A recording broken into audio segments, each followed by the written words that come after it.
Buenos dias, mga kagandang buhay. Walang baka. Umuning sa ating mga subscriber dyan. Walang kalabaw. Mayroon mga kalabaw, uso-uso. Kaya mahirapan tayo pag-uso. Siyempre, uso gagamitin yan. Siyempre, mataas-taas presyo. Kasi hindi na-inform. Kasi karning sa atin. Wala, surprise ang pagpunta natin. Surprise visit. Sa sunod na lang tayo bili. Time check po natin mga kagandang buhay is 6:25 in the morning. 6:25. Hindi sila na-inform na darating po ang ating mga kabiyahe. Dito po sa Sagay Livestock Auction.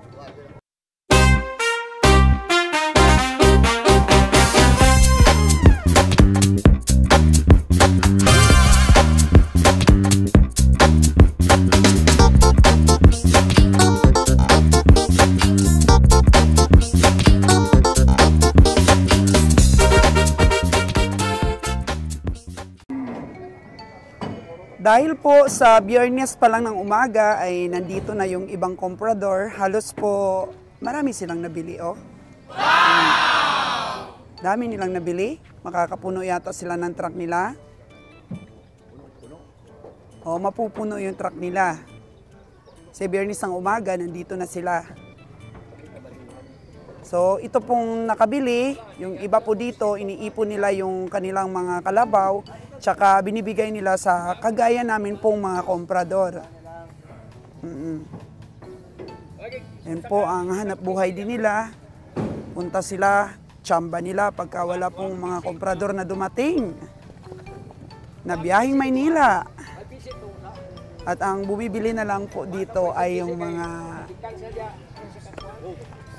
ahinte na pinapatungan pa nila ng presyo para po sa mga komprador. Dinadala nila sa ibang mga auction.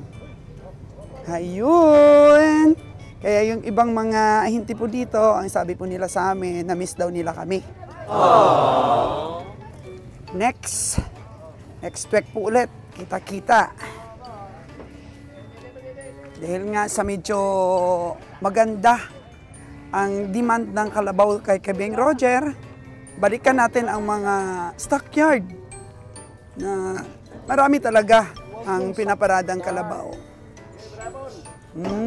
Ito po ang nabili ni Bonnie Boy. Tulungan mo kabiyahe, itulak mo yung puwit. Mahirap ang paakyat, oh. Pahirapan pa yata si Bonnie Boy sa kaisa-isa niya pong nabiling baka, 41,000. Sulit po, oh. Malalaman mo po ang baka na mabigat ang panimbang. Bugkos ang katawan, tapos bilugan. Ano ba? Macho. Siksik, maliit lang siya ba pero magandang hubog. Mga kagandang buhay. Meron kasing mga parang tubigan. Parang matubig, kagaya ni Kabeng Roger. O, sulit yan, pero medyo matubig din. O, lumiit na ang tiyan yan. O, huwag mong pigilan ang hininga mo. 41,000. Lumpat siya sa kabila.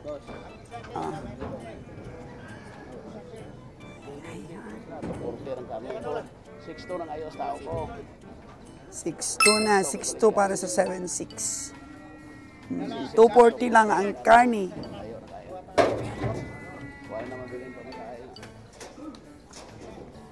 7.6 kasi wala nang mabilin para sa pamasahe. Kaya sa 7.2, 240 lang po ang karni. Yan po ang estimate. Ganito kasi mga uso-uso. So, ito lang po. Kunti lang hahayop. Almost yung mga nakabili, yung mga pang-antog-antog din po.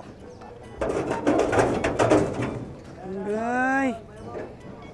Mukhang ayaw pa dalabon. Mukhang ayaw pa bili sa'yo. Oh, no!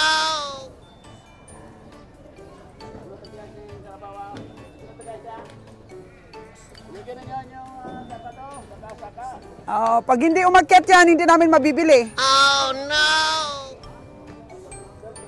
Hindi namin babayaran yan pagka hindi umakyat sa truck.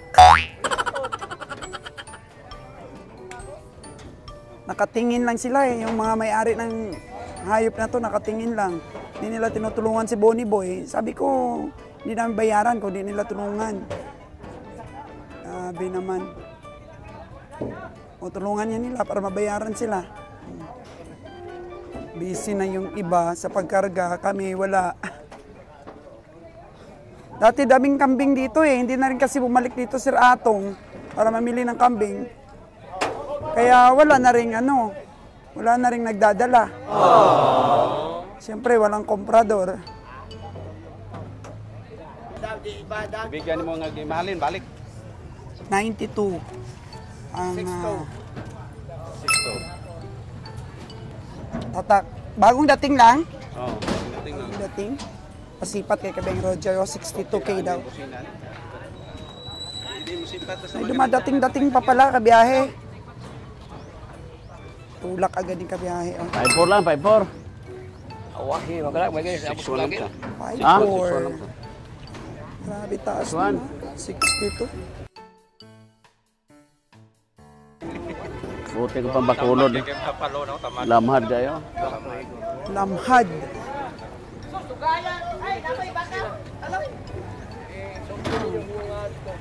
Lamhad daw kayo. Oh, may dumating pa. May dumadating pa. O, Busing, halika dito. Ay, aga. 5-4 ka na eh. Oh, maliliit man. Suwel lang sa. Lamhad abe, biyahe. Lobot kayo. Lobot kayo sa biyahe. Sa isinta, pila na may lantaw na sa karne. Wala na kayo dugang eh. Layo kayo, magsa-isinta. Yung diferensya natin, 8,000. Di na. Bintay na bede, pwede. Panapat na yung tawad ni Kabeng Roger. 6'2" daw. 5'4" ang tawad ni Kabihay. Ano?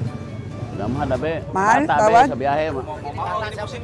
Pero kung tigula, may edad na eh. Hindi na magkupos. Pero ibiyahe mo na yung Manila. Sigurado nga pag-abot to, magkupos lagi nagdaghan. Oh no! Bata mo. Kabiyaheng Roger. 60K ang tapado. Ay. Parang ikaw ang vlogger ah.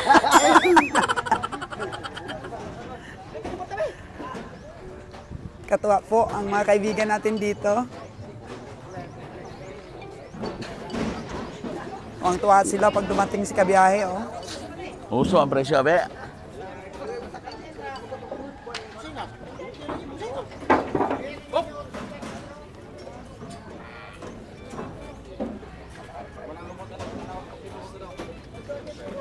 Klaro naman ay klaro naman ay mag-2G siya. Swerte. 2G sa karkas ang Basi kung tingin dari dito ni yaon Kabiyahe. siguro. Kanang 2G siguro kung dari. Ag sa Manila, mo basi ko na mo 200 na lang. Mag-lose weight pa. 10 kilos karkas. Ha? Lose weight bata, ma'am. Balik kung may edad. Masukol kayo sa bihiyay. Ang bata, laman.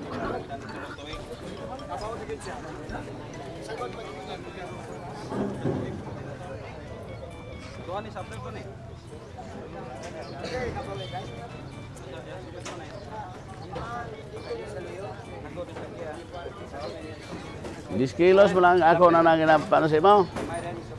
Ang ako ginapamasahe sa truck, 10 kilos, mag 280. 280 ra. Mag 2 na. Swerte na.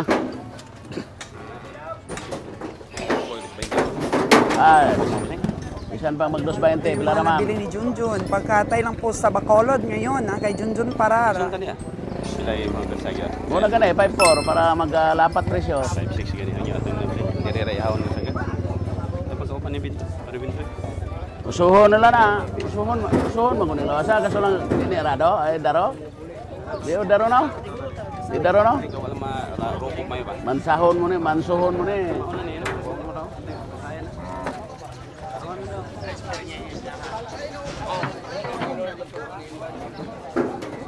Kasi nga po may bad news na Maynila. Mga kami na buhay. Sa Katayan may bad news.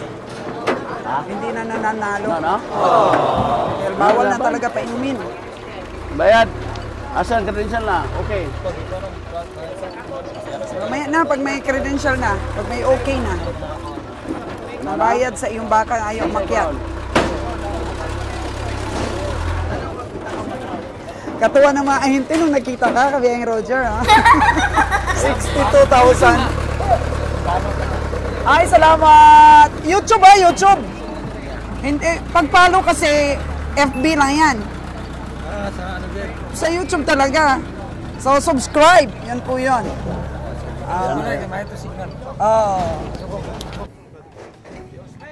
Ito po ang gusto ng mga ahinti kay Kabiyahing Roger, oh. Yung baka ni Kabiyahing Buni. Ni Buni Boy. Bayad agad for 41,000 pesos. So, alas 9 pa po yung pwede nating makuna ng lisensya or ng credential transfer ang mga hayop dito sa Sagay. Una na kami ni Kabiyahing Roger.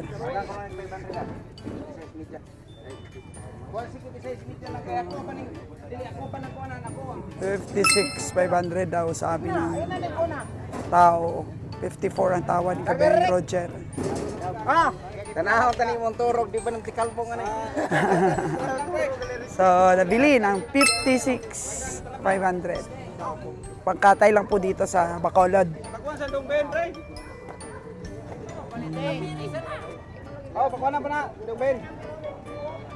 Ang katay lang sa Bacolod, di ba, Jer? Uso na lang. Ibenta ng pang daro o pang araro. Mga pang-uso lang gid ang bili ng mga tao po dito. Bata pa man yun kasi. Maganda talaga yun pang-alagain. So, lamhad po. Ibig sabihin ng lamhad, bata pa. Oo, madaling mag-lose weight. Ito pong mga kalabaw na to, nabili kahapon. Oo, ng Team Junjun Parar. Nabili po nila ito kahapon, Biyernes ng umaga. Pangkatay lang daw sa pwesto niya sa Bacolod. Kasi medyo, sabi ng anak niya, medyo biglang nagbago yung patakaran sa Maynila. Kaya lang muna, cambio po muna, cambio. Konti lang naman, baka mga ilang biyahe lang.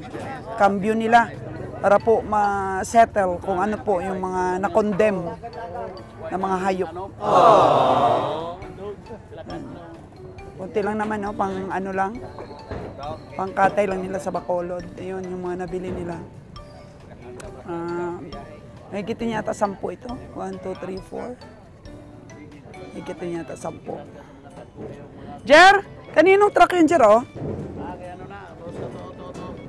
Boss, alin?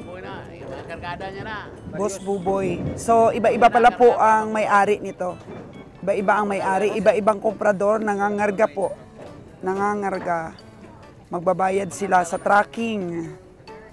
So, iba-iba po ang may-ari para po pangkatay sa Bacolod. So, kay Junjun, pangkatay lang rin sa Bacolod. Dami rin siyang nabili, oh.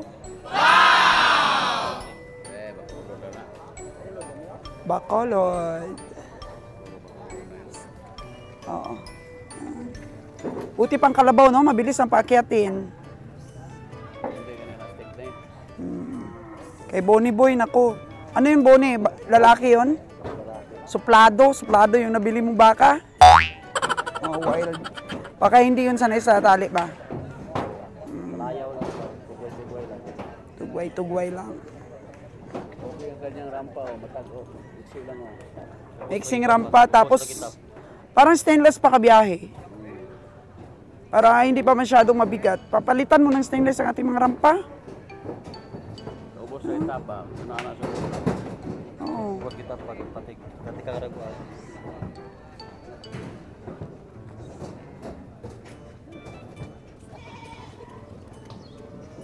May dumating pong kambing, mga kagandang buhayaw ko, pero konti lang.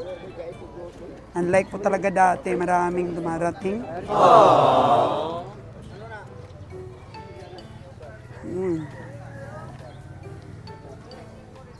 May mga anak pa. Native na native po.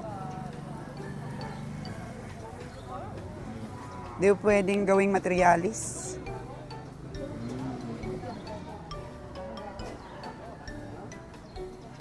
Ayun, meron pa dito banda. Yan lang natin, sulyapan lang natin kasi maraming nagpapabili sa atin, ating mga tao. Pero siyempre piliin din po natin yung magandang materyales. Wala. So ang mangyari niyan, yung akin pong nabiling mga magagandang materyales, yung mga anak po nila, pwede pong makakuha doon ang mga tao natin. Sila muna yung priority natin na makapag-alaga din ng kambing. Kasi gusto rin nilang mag-goat farming, mga kagandang buhay, lalo na po si Manager Bio. Siya pong una-una talagang gustong magkaroon. Kaya piliin din natin yung maganda. Yung mga native po doon ni Kabeng Roger, patatabain na lang po yun para pangkatay na lang. Agoy! Nag-away na, baka mamatay! Oh no! Tapang. Tapang, walang sungay itong isa, lugi ito. Ang puti, walang sungay, kontra doon, no? Mga konti-konti lang sungay.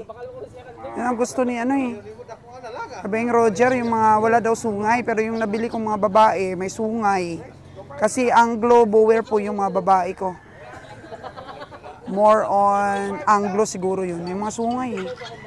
Wala sungay oh.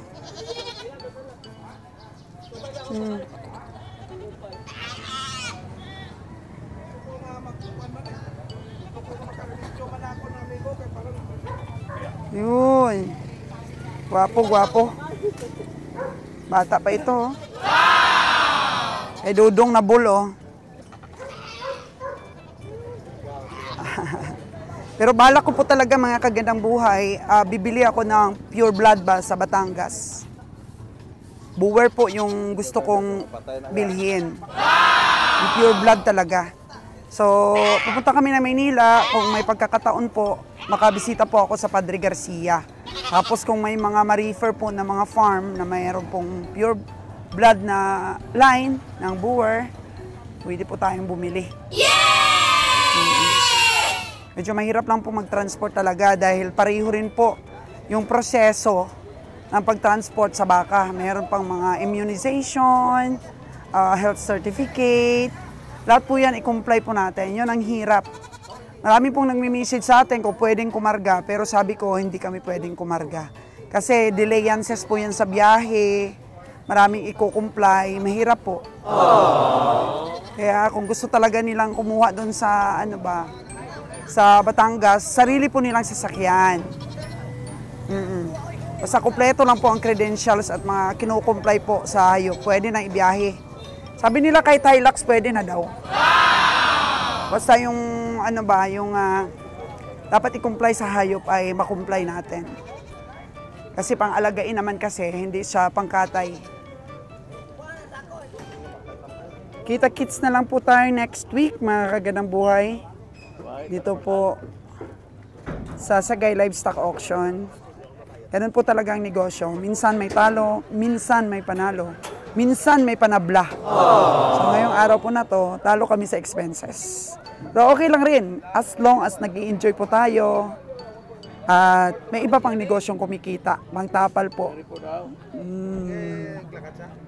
Yay! Next week ulit, Friday, Saturday. Dito po kami ngayon, mga kagandang buhay, dumaan sa lugar ni Kabeng Roger sa Minampasok, Calatrava, Negros Oriental. Kasi nga, ihahatid niya ako sa Bacolod dahil uuwi ako at medyo emergency doon sa bahay. Marami po tayong asikasuhin. Tinanong ko po si Kabeng Roger, ano ba yung maalala mo dito? Tuwing umuwi ka or tuwing napapadaan ka dito sa lugar nyo, ano ang naalala mo? Yung kahirapan nyo ba? Yung hirap ng buhay? O yung mga experiences mo dito, hinubog ka ng inyong lugar para maging matapang? Matatag? Yung kahirapan, given na yan.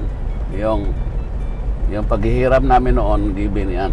Oo. Pero hindi matawaran yung saya namin noon. Kasi habang nag-ano ka, diyan ka dito ka lumaki, maraming mga moments na marami ring mga barkada. Tapos na-enjoy namin mostly yung mga kabrustugan namin dati, yung mga nangunguha kami ng mga prutas. Lansones, makupa, at saka yung marang. Nangunguha kami na hindi naman sa amin. Yun ang pinaka-challenging daan. Oo, masaya kayo habang kinakain nyo. Di kayo nadakip? Kinukuha namin na hindi sa amin. Aha. Pero kinakain lang namin ang kinukuha namin, hindi namin binibinta. Oo.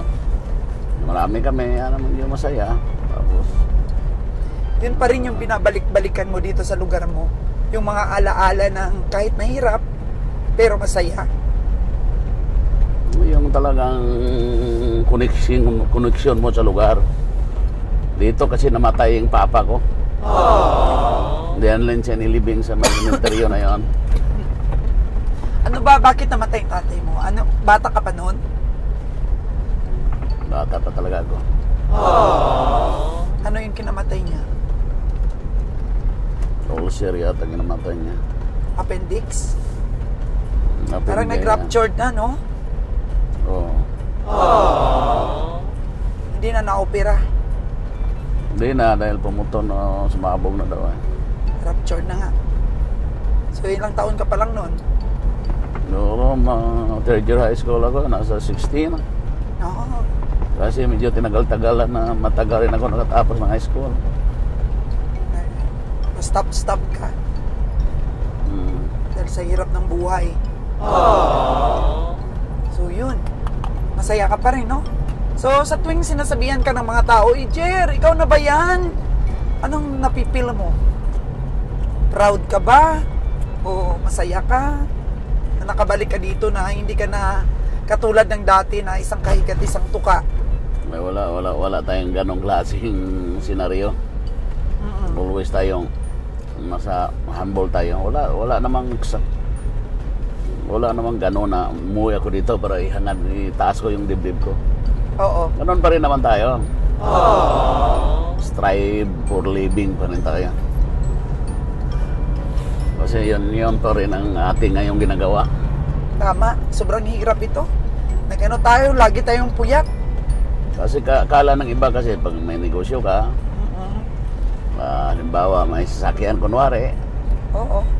kala na nagkakalamang ka na. Oo, nandiyan na yung sabihin natin medyo lamang tayo dahil mayroon tayong car, mayroon tayong mga sasakyan.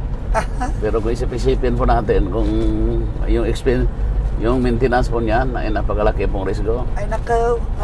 Ay nako po. Yung gulong lang ay nakaw. Yung Fortuner mo, 4 na gulong ang binili mo, 3 plus 1, magkano na? 45,000. O, isipin mo yan, kung wala ka negosyo, mahirap ang maintenance ng sasakyan. Lalo na yung ano mo na yun, yung elf mo na stainless na yun, 4 din binili mo. Hindi, ganyan-ganyan na yan talaga. Ginawa ko lang yan dahil gamitin ko.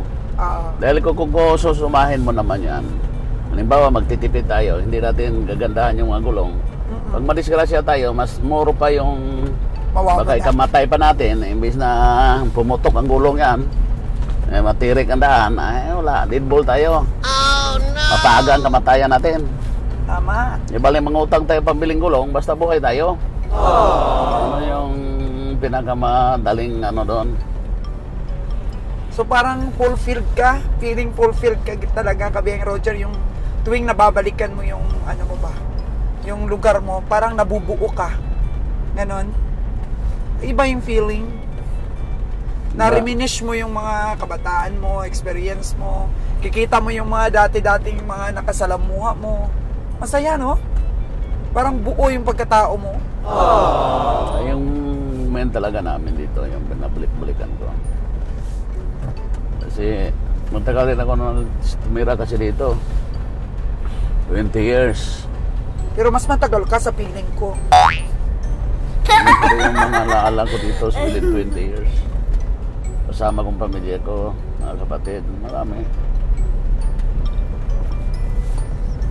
Ano ba? Umasinso rin ba? Umasinso rin yung lugar mo? Noon compare ngayon? Nasinso naman. Yung mga taong dati mong man nakasalamuha, masenso rin ba sila? Naswerte sila, yung mga banggit noon. Naswerte sila dahil hindi ibig sabihin masinso naman sila. Siyempre, iba kasi sumasabay kasi yan sa panahon eh. Siyempre, hindi na nga marunong ngayon mag-igib ng tubig. Gusto ngayon, nawasa na. Tapos ngayon, mineral water na. Mineral water na Kaya iniinom. yung pag-asinso, makikita mo sa mga ginagamit nila. Dati nangangahoy kami. Dati inom lang kami ng igib dyan sa ilog, o sa ano, sa balon. Tapos dati, Ngayon, the mineral water na. the mineral water na ngayon mga tao dito. Tapos the cellphone. Kami, muna pag-asinso. Sumasabay kasi yan sa panahon. Mayroon din silang mga sasakyan din. Masinso na talaga sila. Kahit yung iba, kahit di man sila masinso, pero nandyan pa rin. Nabubuhay pa rin sila. Hindi kasi nasusukat sa yaman mo yung kaligayahan mo. Marami ding mayayaman na hindi masaya. Kasi ang yaman, ano talaga yun siya, yung pera natin. Dinisinyo lang kasi yan eh. Pero yung kasiyahan ng tao, hindi na disinyo yan. Sariling choice yan. Ano talaga yun siya, gift. Yung kaligayahan natin, Regalo. regalo yan. Wow. Walang halaga. Hindi na bibili. Kasi ang tao lang binigyan po niyan ng kaligayahan at sapat. Yung mga hayop, aywan ko lang kung ano rin programming ng kaligayahan nila. Para pa rin pasayahin yung mga tao. Yan ang purpose ng mga hayop. Kasi pag sinabi mong yaman, ang yaman kasi fabricated lang yan eh. May ibig sabihin, yung ginawa ng tao yan eh. Ginawa lang yan ng mga eksperto. Ginawa lang yan ng mga Bangko Sentral. Sabihin, gawang tao. Pero ang kaligayahan kasi gift yan, regalo ng Diyos sa atin. Kaya wala po makakabili ng kaligayahan ng tao. Walang katumbas na halaga ang kaligayahan ng tao. Yung tama ang pagkabigkas niyan. Walang mabili. Hindi mo mabili talaga ng pera yung kasiyahan. Ako masaya ako pagkasama kita eh. Ayun, Lagi ganon. kitang pinupuntahan dito sa Negros. Masaya ka rin pagkasama mo ako. Minsan. Pero minsan di ka masaya. Bakit? Siyempre, mayroon ka rin, magagalit ka rin minsan. Hindi naman ibig sabihin pag nagalit ako, hindi na ako masaya. Masaya pa rin Sinasabi yun. ng iba. Kasama pa rin yung package deal na. Sinasabi ng iba, nanghanap buhay pa yan. Maraming pera. Oo. Marami na daw pera, nanghanap buhay. Pero ang negosyante po, napakahirap. Napakahirap na. Kasi iisipin mo, may babantayan ka. Babantayan mo yung mga utang mo. Babantayan mo rin kita mo. Dahil po, pag hindi na sasapat yung kita mo sa utang mo, Stress. hindi ka negosyante nun. Hindi ka na negosyante nun. Ano ka na? Wala na. Wala ka na. Wala ka na. Blues. Mamuhay ka, Blues. mamuhay ka Anta. na lang. Ibig sabihin, wala ka na. Yun na nga ang tawag ng negosyante, babantayan mo ngayon. Wow, ang ganda ng view. Kaya sa mga kaibigan ko dyan, sa mga kababayan ko, kababaryo, na yung mga nagtatrabaho pa rin sa tubuhan, nagtatapas karga pa rin ang tubo, steady lang kayo. Yeah. Masaya kayo sa mga...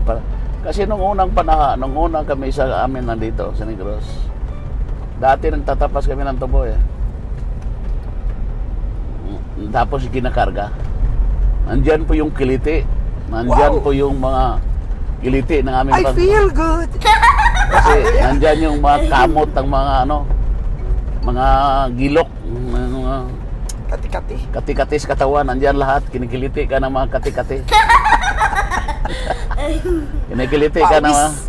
kinikiliti ka rin yung mga ano ba, parang dapaw, anong tawag doon sa Tagalog pa, anong term yan? Oo.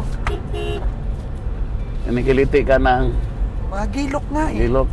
Ngayon, tapos nandyan din yung, at least masaya po. Masaya. Pag ganitong oras, Sabado, silduhan na. Inom-inom na ng mga tanduay, syuktong, kulapo. Agay. Tapos punta-punta doon sa mga doon, mamili ka ng kung anong gusto mo, mga short, May pira na pag ganito panahon. Kaya sabi nila, asinso daw ako. Sinso ka daw. Oo, asinso. Okay naman, asinso naman tayo. Kasi, asinso daw ako. Ay, napakahirap nga eh. Hindi ko masabi. Ikaw, negosyo ko, ako ang ginagawa. Tulad ngayon, ako driver. Oo. Sa napakalayo pong dinadrive natin ngayon, kunting pagkakamali po natin, maaari po tayong bumagsak sa bangin. Tapos, babalik pa tayo mamaya. Wala kang kasama na pabalik. Magdadrive naman ulit tayo. Ako wala rin kasama pa uwi. Kasi Tapos yung iba ngayon, yung iba ngayon sa panahon na ito, matutulong na yan. tayo walang tulog kagabi. Makabili ng bigas yan mga pang konsumo within 1 week. Tapos makabili yan ng yung mga uga, bulad, binamos, tapos may mga gulay-gulay. Bubuhay na tayo. Masaya na. Relax. Tapos ano na, yakap-yakap na sa gabi. Relax. Yan ang pinagkagaiba. Kontento na. Pag kontento ka talaga sa lahat ng bagay, masaya ka. Tama Yun po ang yan. final words yan. Pag nakontento lang po ang tao sa lahat ng bagay na mayroon siya, masaya na tayo. Yun ang ang saya. Kasi dati, sabi ko, punta ko Manila. Dahil ang Manila, ganito ang Manila. Dating ko na Manila, hindi ko pagpalit ng lugar ko sa Manila. Yes. Manila, sobrang init. Dito sa probinsya, ang sarap ng sariwang hangin, no? Ayun ang ko dyan, conclusion ko ng kasiyahan. Grabe rin, no? Breathtaking views ang Negros. Oo, tingnan mo. Yan, maraming pinya. Kita mo ang mga views. Grabe ang pinyo. Galing. Open air. Open air kasi ang Negros. Walang nakaharang mga building. Oo, wala, open air.